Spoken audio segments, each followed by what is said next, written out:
Hello everyone and welcome back to our virtual Mishnah Berurah share. We are holding in Mishnah Berurah Chelik Vav, and Mir Hashem today we will be learning Daf Ayin Amid Beis. We are continuing to learn Hilchos Rosh Hashanah, and actually today we will conclude learning Hilchos Rosh Hashanah and we will move on to Hilchos Yom HaKippurim. So, we pick up today on the top line of Ayin Amid Beis. We pick up the bottom line of Ayin Amud Aleph. The last two words on the page were in the Ramah of Siman Taf Reish Gimel Sif Aleph. Says the Ramah, excuse me, Hagah, V'yesh lechal adam lechapes ulefashfesh b'maisav. It is incumbent upon each individual, and it's interesting the two different words that the Ramah uses here. He says lechapes, which means to search through, ulefashfesh, and to feel out b'maisav, all of his deeds, v'lashuv mehem, and to do tshuva for them, ba'aseres yemei tshuva, during the 10 days of tshuva, the aseres yemei tshuva, from Rosh Hashanah until Yom Kippur. Now it strikes me, the Ramah says that you have to be mechapes, you have to search through your maisim.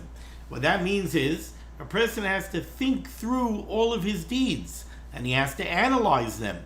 It's like when you're searching for chametz. When you search for chametz, you're mechapes. You search through the house to find the chametz that you need to get rid of.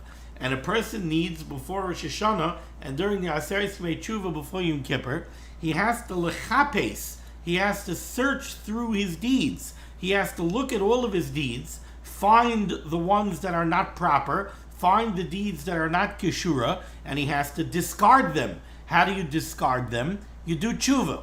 But then there's another madrega. Not only is a person supposed to be mechapes, not only is a person supposed to search through his deeds, he also has to do lefashfesh b'maisav. He has to feel through them. And I think what that means is, even the deeds that you think are maisim tovim, sometimes there are deeds that at face value for sure, they seem to be good deeds, but you have to feel them out. Are they thoroughly good deeds? Were they done perhaps for ulterior motives? Are they tainted with some bad kavanas? Did somebody give tzedakah, let's say, because he wants covet?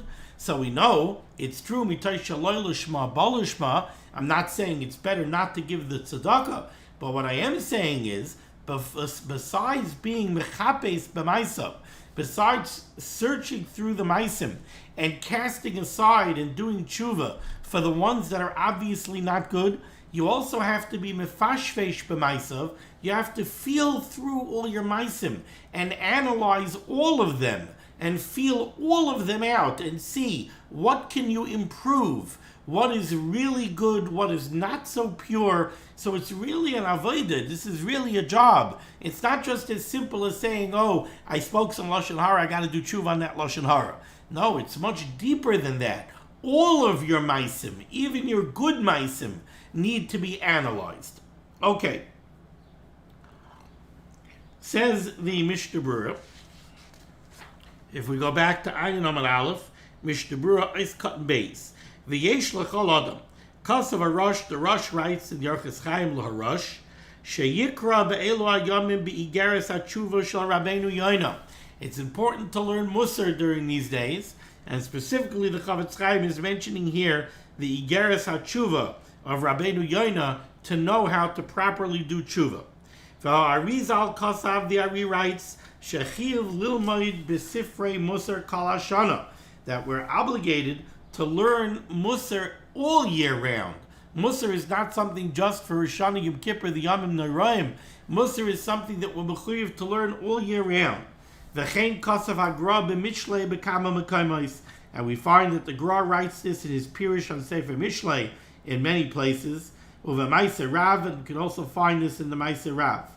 V'al kol panim, certainly be'elu hayomim, during these days of the Aseres Yemei Tshuva, Yasek al Adam Kedas HaZohar, everybody should follow the teaching of the Zohar, Sheyoshuv Kaidim Sheyishkav, that he should do tshuva before he lays down to go to sleep, V'yisaynein al Chatov, and he should mourn over his Chatoim, v'yafashvesh b'maisav, and he should feel out and analyze all of his deeds. V'ayin b'yaris advash chelik aleph drush aleph, and the Chavetz Chaim sends us to the Yaris Advash, the Sefer of Yomi and Eibishitz, chelik aleph drush aleph, ki shivas yamim shebein Rosh Hashanah l'Yom Kippurim, the 7 days that take place between Rosh Hashanah and Yom Kippur, heim neged shivas yemei shavua, they are keneged each day of the week for the whole year. Uvechol yom yasa tshuva aloisa yom, so that each day of the 7 days between Rosh Hashanah and Yom Kippur, you should do tshuva for all the maisim of that day for the whole year. What does that mean? Derech Moshel, b'yom Rishon, on the Sunday of the 7 days between Rosh Hashanah and Yom Kippur, yasa tshuva al mashachata kol yamav b'yom Rishon. You should do tshuva for all of the Sundays of the entire year. V'chein b'yom Sheni. And on the Monday that takes place between Rosh Hashanah and Yom Kippur, you should see to it to do tshuva for any chet that you did on any Monday throughout the year. V'chein kol shivas yamim, and so too for all of the rest of the days of the week between Rosh Hashanah and Yom Kippur. A person should search through and feel out all of his maisim. Ein b'chayodam klal kuf mem gimel sham hirchiv hadvarim be'inyan zeh. The Chayodam explains to you in depth what does it mean to be bechapes and to be mafashvesh b'maisav udvarav kiloirin lo'inayim, and the words of the Chayodam over there are like a salve to the eyes, because they really teach you how to deal with your chatoim. A person has to do tshuva for any maisim royim that he had. There's a very interesting piece of Mishnah Berurah over here. The Mishnah Berurah goes and shows you how far you have to go to do tshuva on maisim that you may have done throughout the year. Let's say you hired a worker to go deliver something for you. So you hired somebody, you hired a Yid, he came to your house, he picked up an item, and you're paying him to go drive it somewhere. V'nerag, and en route, he gets into a car accident, chas v'chalila, and he's killed. Says the Chavetz Chaim, Nochain, it would be proper, sheyikabel tshuva, that a person should do tshuva, because while you certainly did not kill this person, but you were involved in his death. You hired him to go travel, and on those travels he was killed. Magalgal and chayiv al yidei chayiv. The Rebbeinu Shalom brings about a chayiv, he brings about the punishment, he brings about the payment of a debt al yidei chayiv, through somebody who is chayiv. So if you had an involvement in that, there's a certain level of tshuva that you must do. Be'er Sheva Perik Chelik.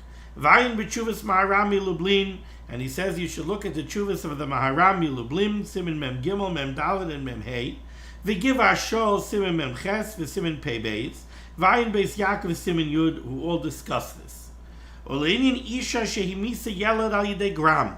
Let's say you have a woman who caused the death of a child, not directly, she was just a causative factor. Not sure if maybe this means, well, it's Al Yidei Gram, it's through a grama. Ayin Evan Shayan Siman Mem, as far as tshuva. Vayin Tshuvas Chasam Sofer Choshe Mishpah Siman Nun Beis. Chavetz Chaim sends us to the Tshuvas Chasam Sofer and Choshe Mishpah Siman Nun Beis. Le'inyan Moil. If a Moil did a bris milah and somehow he injured the child and he ended up killing the child, chas v'chalila, what level of tshuva, what type of tshuva is he mechuyev to do? Or le'inyan Isha Shamatza Yelad Meis B'Siman Kuf Pei Dalet. Le'inyan Misha Ba'oinus Achal Yisurim V'Yatzim in Oinus. How about somebody who was in a desperate situation and he had to eat a dvar iser, he had to eat ma'cholam asurim. Let's say during the Holocaust, somebody had no choice, he was starving, and he had to eat ma'cholam asurim, and then Baruch Hashem, he survived and he was liberated. What should he do as far as tshuva? Ubesimin kofayin gimel mitikunei tshuva l'misha ba'al nida. In Siman Kofayin Gimel over there by the Chasam Sofer, he writes, what about somebody who had relations with his wife when she was a nida? Which could happen. It could happen, but something close to an oinus. Somebody made a mistake in a calculation and figuring out a calculation of nidus, and he ended up being together with his wife when she was a nida. V'simen kovayin hey l'misha nitfasim anochris. In Siman kovayin hey, the Chasam Sofer over there discusses somebody who had relations chas v'chalila with a nochris. V'simen kovayin zayin l'misha ratza lahatzil l'betos hemes es chaveroi. How about somebody who was trying to save the life of his friend? Maybe it was a doctor who was doing a surgery, and then the patient died. So the Chasam Sofer discusses tshuva on all of these types of cases. V'ayin b'shari tshuva u'bepischei olam midinim elu. V'ayin b'rif, you take a look at the rif in Yoma, Esrim v'arba dvarim, there are 24 items enumerated over there, hama'akvim es tshuva, that hold back a person from doing tshuva, where the person can ultimately come to tshuva, but these 24 things hold back a person from doing tshuva. Okay, let's conclude with the final words of the Ramah here in Siman Tafresh Gimel, top line, Ayin Amud Beis. The Ramah tells us a very interesting concept. He says you should know, was Safik Avera Tzarich Yoser Tshuva Me'Avera Vadois. Sometimes when a person has a suffix, whether or not he did an Avera, he has to work harder to do tshuva on that suffix Avera than he would on a Vadai Avera, on a certain Avera. Why is that? Ki yoser mischarit kishayedeya sha'asa misheni yedeya. It's very natural that a person has more charata. It's easier for him to do tshuva. He's filled with greater regret if he knows for certain that he did an Avera than if he has a suffix. So if he knows for certain he did an Avera, he knows he has to do tshuva. So fine, so he'll work on tshuva and he'll do tshuva. But when somebody only has a suffix Avera, when somebody has a question whether or not he was over an Avera, it's very hard for him to arouse in himself a feeling for the need to do tshuva. Therefore, says the Ramah, you should know that you have to work harder on doing tshuva for a suffix Avera than you have to work to do tshuva on a Vadei Avera. V'lachein, and the Ramah could prove this from a halacha in Hilchas Kachim. V'lachein, therefore, says the Ramah, Karban Asham Talui, the carbon that a person brings when he brings an Asham Talui. An Asham Talui is the carbon that somebody brings when he has a suffix, whether or not he was over an Avera. So let's say a person knows that he had in front of him two pieces of meat. One was chalev and one was not. So one was chalev, or it had fats that the person is not allowed to eat. So it's a macholim asurim. And the other piece of meat was fine. It was 100% kosher. And he ate the meat, but he doesn't know. Did I eat the chalev? Did I eat the forbidden chalev? Or did I eat the shuman? Did I eat the type of meat that had fats that are mutter, that are permissible? So now he has a suffix avera. So the halacha is that he has to bring a carbon asham talui. He has to bring an asham which is talui. It's hanging on a suffix.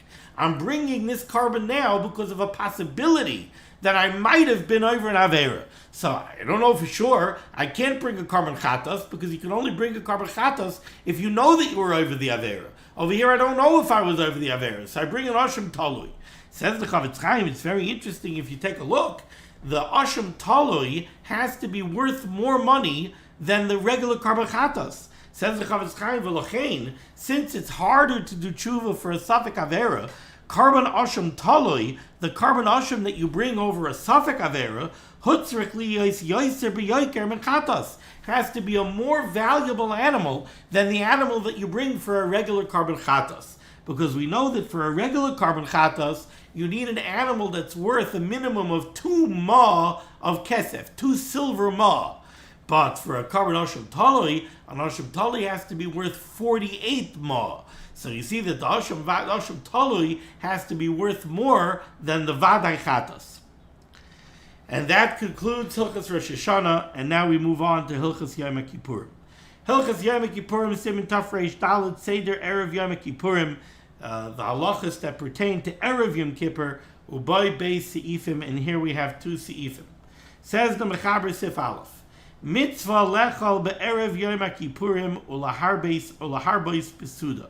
There is a specific mitzvah to eat on Erev Yom Kippur, and not only is it a mitzvah to eat on Erev Yom Kippur, but you're supposed to be marbe besuda. You're supposed to eat a lot. You're supposed to have extra meals on Erev Yom Kippur.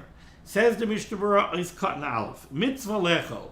There's a mitzvah to eat on Erev Yom Kippur. Where do we get this mitzvah from? Diksiv, because it says in the pasuk in reference to Yom Kippur, V'inisem es nafshoisechem, you should afflict and you should pain yourselves. Betisha l'chodesh, I'm going to teach the words literally. Betisha l'chodesh, on the 9th day of the month, ba'erev, in the evening. Now, says the Chavetz Chaim, Hayaloi lichtov betisha l'chodesh ba'erev ta'anu es nafshoisechem. What the pasuk should have written was betisha l'chodesh ba'erev, on the 9th day of the month towards the evening. Ta'anu es nafshoisechem, you should pain your souls ad erev until evening, until the beginning of Yom Kippur.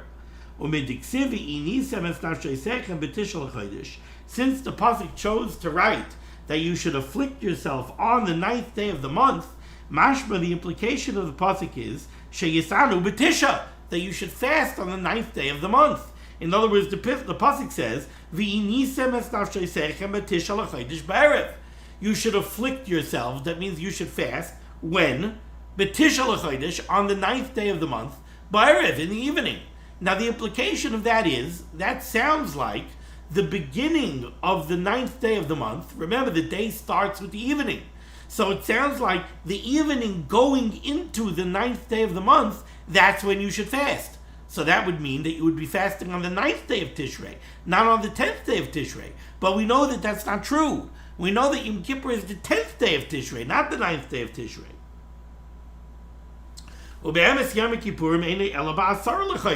Yom Kippur is on the 10th day of the month. So why is it that the pasuk seems to be telling me that you should fast on the 9th day of the month?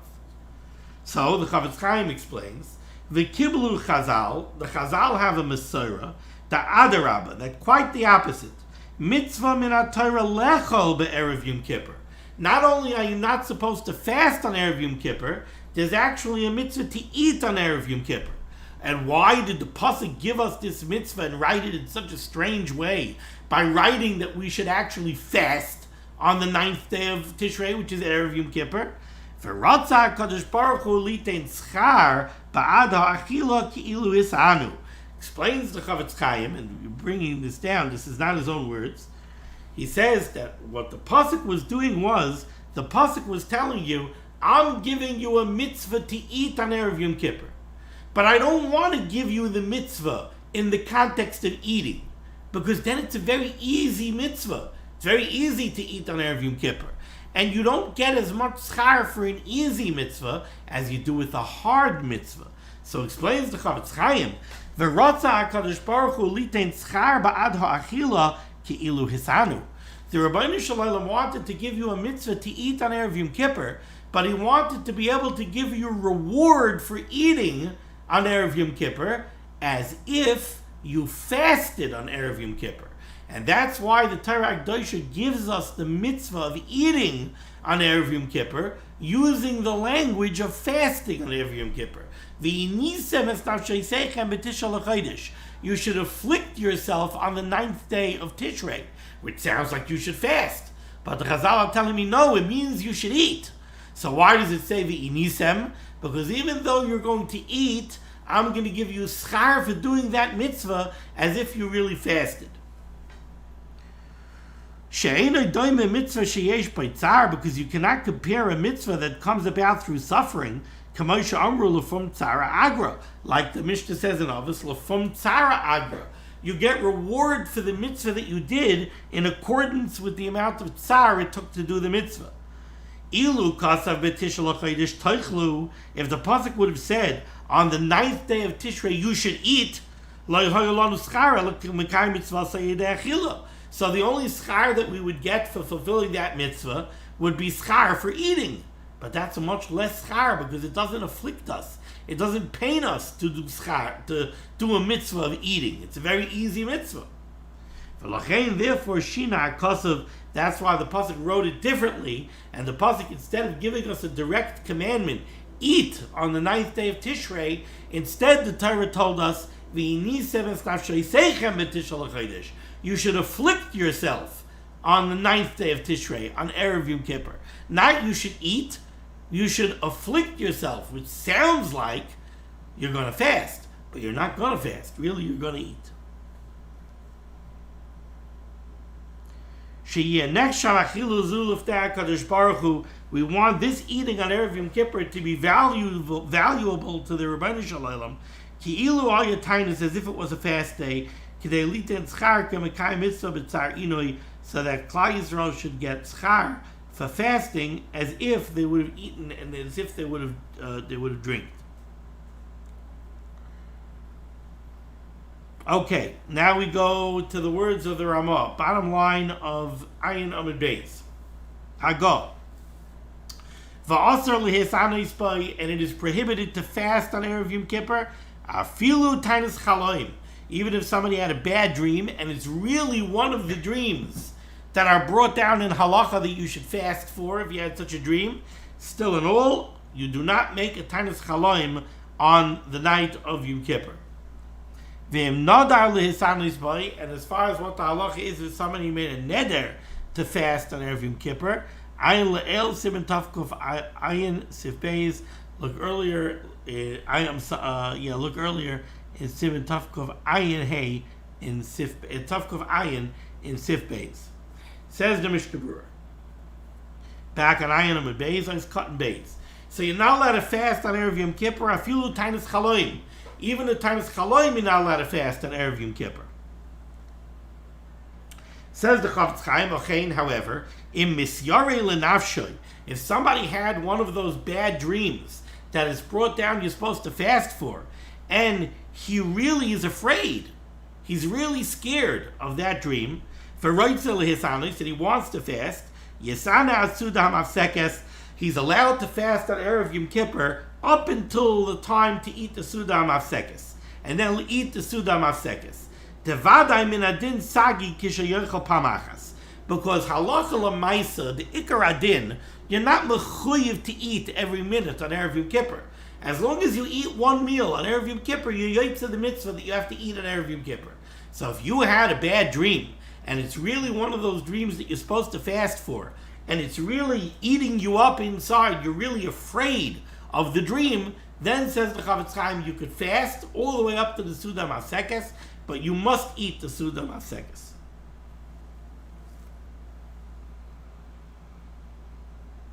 V'yemeina misana hayom klal, and if he doesn't fast at all on Erev Yom Kippur, somebody who had a dream that normally he would fast a tainis chaloim for, but it's Erev Yom Kippur, and he's not misyari l'nafsho, he's not so terrified, so he's not going to keep a tainis chaloim at all. So v'yemeina misana hayom klal, the other way. He had one of these dreams, and he doesn't want to fast. He's not Misyar l'nafshay, and he doesn't want to fast, so he's not going to fast at all. Says the Chafetz Chaim, Toiv sheyisana eze yom achar yom kippurim. It would be best that he should be makabel tainus on himself sometime after Yom Kippur. He had a dream the night before Erev Yom Kippur that was a bad dream, so he was tempted to fast, but he didn't fast because he knows it's Erev Yom Kippur and it's a mitzvah to eat. Still in all, after Yom Kippur, says the Chafetz Chaim, according to this opinion, he should try to go fast a tainis chaloim. However, says the Chafetz Chaim, v'emchal Erev Yom Kippur be'echad b'Shabbos. Let's say Erev Yom Kippur fell out on a Sunday, u'b'Shabbos shalafanav hisan tainis chaloim. Okay, so Erev Yom Kippur fell out on a Sunday. This person had a very bad dream on Thursday night, the previous Thursday night, and now he wants to fast the tainis chaloim. And he's going to fast the tainis chaloim on Shabbos. So he's fasting on Shabbos, and now he's also going to fast on Monday, because Monday, Erev Yom Kippur fell out on Sunday. He had a bad dream on Friday night. So b'Shabbos shalafan of hisan tainis chaloim. So on that Shabbos he fasted a tainis chaloim. Now he has a problem because he has to fast to get kapara for the fact that he fasted on Shabbos. Says the Chafetz Chaim, so again, what happened over here? Yom Kippur is Monday, right? He had a bad dream Friday night. So now he fasted a tainis chaloim on Sunday. The halacha on Shabbos.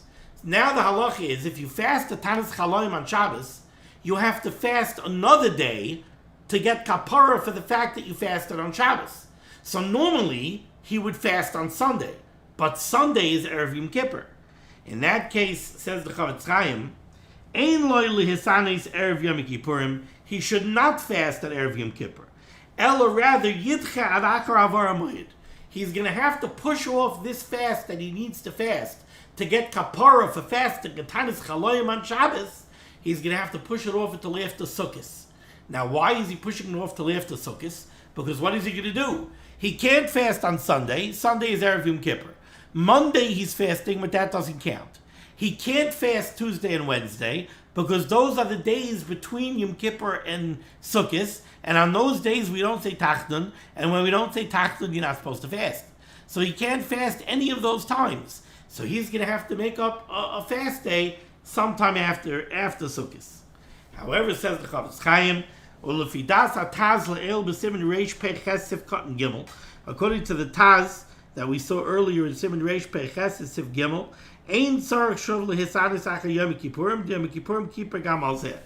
according to this Taz, you're never going to have to fast to make up for fasting the Tanis Chalayim on Shabbos. Why? Because you fasted the Tanis Chalayim on Shabbos. Now you need to fast another day. Why? To get kapara for fasting on Shabbos. Okay, you're not going to fast on Sunday because Sunday is Erev Yom Kippur. Monday is Yom Kippur. Ooh, you need kapara? You're going to get kapara from the fact that it's Yom Kippur. So you don't have to wait until after Sukkot and fast a fast day to make up for the fact that you fasted on a Shabbos before Yom Kippur, because you got kapara for that Aveira on Yom Kippur. It says the Chavetz Chaim, certainly somebody who has a hard time fasting can rely on this, and he could say that Yom Kippur gave him kapara for fasting in Tanis Chalayim on Shabbos, and he doesn't have to fast another fast to make up for fasting on Shabbos. Continues the Mishnah, if somebody makes a neder that he's not going to eat meat, he's only going to eat meat on Yom Tov. Nizbar b'Siman Tavkaf Ayin Sif Aleph, we learned earlier in Siman Tavkaf Ayin Sif Aleph, Shemuter lechal be'erev Yom Kippur, he's allowed to eat basar, he's allowed to eat meat on Erev Yom Kippur, Del Biloshem b'nei Adam Mikri Yom Tov, because people call Erev Yom Kippur a Yom Tov. And therefore, he's allowed to eat meat because his neder allows him to eat meat on Yom Tov. V'loy miboy b'Suda Mafsekes, certainly he's allowed to eat meat by the Suda Mafsekes on Erev Yom Kippur. Ela Avgam b'Shachris, he could even eat meat in the morning on Erev Yom Kippur. Ta'anan regilin lechel basar gam b'Shachris, because our minig is to eat meat even in the morning. And everybody who makes a neder, we assume that their words are going to be touched up by, according to minig. And since the minig is to eat, at least they had the custom to eat meat in the morning for breakfast, therefore we could assume that when he made this neder, he did not mean to disallow from eating meat in the morning. The dafka menoy the mamish this halacha only applies to somebody who really took a neder. If he didn't make a neder clearly,